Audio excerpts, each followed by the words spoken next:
E aí, o que a gente podia estar fazendo no Brasil? Eu tenho um ótimo exemplo para vocês. A gente podia estar fazendo o que o Exército faz. Olha que legal. Tem uma reportagem aqui ótima do Renato Souza, que entrevistou o general Paulo Sérgio, que na entrevista era o responsável pelos recursos humanos do Exército, mas pelo que eu entendi, desculpem se eu já estiver desatualizado, mas isso tem mudado bem rápido no Brasil, agora é o comandante do Exército, apontado ou indicado, contando por que no Brasil a gente tem uma mortalidade de 2,5% pela Covid e no Exército ela não chega a 0,13%. Tem gente mais jovem no Exército, tem atleta, tudo, mas não é isso que está resolvendo a Covid, entre eles não. Nem spray nasal, nem cloroquina, nem ivermectina, nem desinsetização ou qualquer outra coisa assim. O que está resolvendo para o Exército é o que a reportagem descreve. Eu convido vocês a lerem, é fantástica, tá? Eu vou ler alguns trechos aqui para vocês entenderem o que o Exército está fazendo para controlar a Covid lá dentro.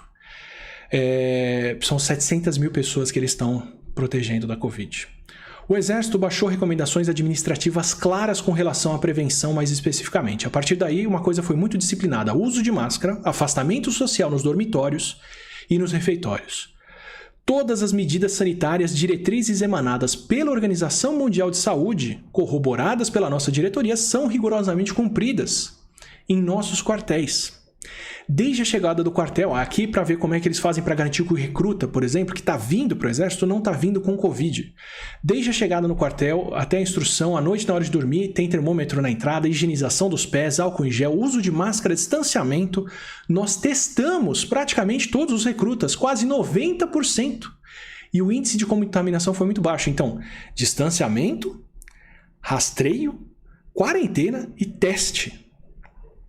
A autoridade máxima de saúde no Exército, o general, conta que a força entrou em uma espécie de lockdown, em que integrantes de grupo de risco foram enviados para home office. Então, os mais velhos foram enviados para casa, porque não precisam estar lá presentes para trabalhar. E cerimônias militares acabaram suspensas em todos os quartéis. Com antecedência, inclusive, não faltou oxigênio em Manaus para eles. Com antecedência, compramos usina de oxigênio, cilindro e por meio da Força Aérea Brasileira suprimos São Gabriel, Tabatinga, Porto Velho e Manaus. Não faltou oxigênio para as organizações militares de saúde do Exército. E a reportagem dá esse título todo porque eles, além de tudo, além de terem segurado o vírus lá dentro, ainda estão se preparando para a terceira onda que a gente já vê na Europa. E sabem que ela pode chegar aqui no Brasil tranquilamente, não é um repiquezinho que vai embora amanhã. Não é que logo mais vai ter imunidade coletiva. É isso que eles já estão se preparando para mais casos depois, daqui a 2 ou 3 meses. Quando soubemos que a França e a Alemanha estão começando um novo lockdown com essa terceira onda, imaginamos que, como aconteceu com a segunda, começa na Europa e depois vem aqui para os outros continentes. A gente já tem que estar preparado. E aí o resultado que eu achei, olha, a cereja no bolo. Do general, ele fala assim: eu acho que não tem local mais seguro para um jovem hoje do que dentro do quartel, pois ele está sendo acompanhado, fiscalizado sobre as medidas preventivas, instruído. Os índices de infecção são mínimos e aqueles que se contaminam são resolvidos com internação. Assim, acho que a gente estava com o general errado no Ministério da Saúde. Distanciamento, teste, rastreio de contato, lockdown, fechamento e quem não precisa estar presente no trabalho não vai.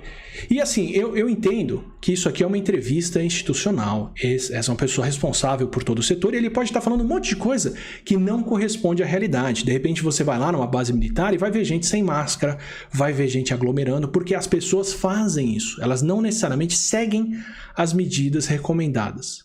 Mas a diretriz de cima para baixo está completamente oposta do que o país tem feito. Alguns dias antes, o ministro da Cidadania, que é veterinário, estava falando na imprensa que não adianta fazer lockdown, que não funciona, contrariando tudo que a gente sabe, artigos e artigos, toda a literatura científica, e evocando de onde ele sabia isso, ele tira do bolso que quando você fecha as pessoas em casa, o vírus vem pelos gatos, vem pelos cachorros, vem pelos ratos, vem pelos insetos. Isso é um veterinário trocando Covid por dengue. achando que mosquito transmite Covid e que por isso você não pode ficar em casa. Então, assim, eu não vou entrar nem no humor ou na brincadeira, porque isso não é um erro, não é um engano. Isso é um ministro falando que não adianta as pessoas se fecharem, que elas têm que sair na rua e pegar o vírus. Então, a nossa campanha oficial continua sendo: vai pra rua, pega a doença, toma alguma coisa e boa sorte. Ao contrário do que o exército faz. Tanto que o que aconteceu foi que essa entrevista foi tão bem recebida que sumiu todas as cabeças do exército até aqui. Eu não sei dizer para vocês qual é a responsabilidade dessa reportagem, mas ela foi citada na saída do ministro da Defesa. Isso é o que o exército está fazendo. Então você quer saber como combater a Covid no Brasil? Quer saber o que falta para combate da Covid no Brasil? Falta tudo que foi dito nessa entrevista. A gente não tem uma autoridade máxima fazendo comunicação, a gente não tem máscara obrigatória, a gente não tem lockdown, a gente não tem teste, acompanhamento, não tem recomendação de distanciamento, não tem nada disso. É só isso que falta.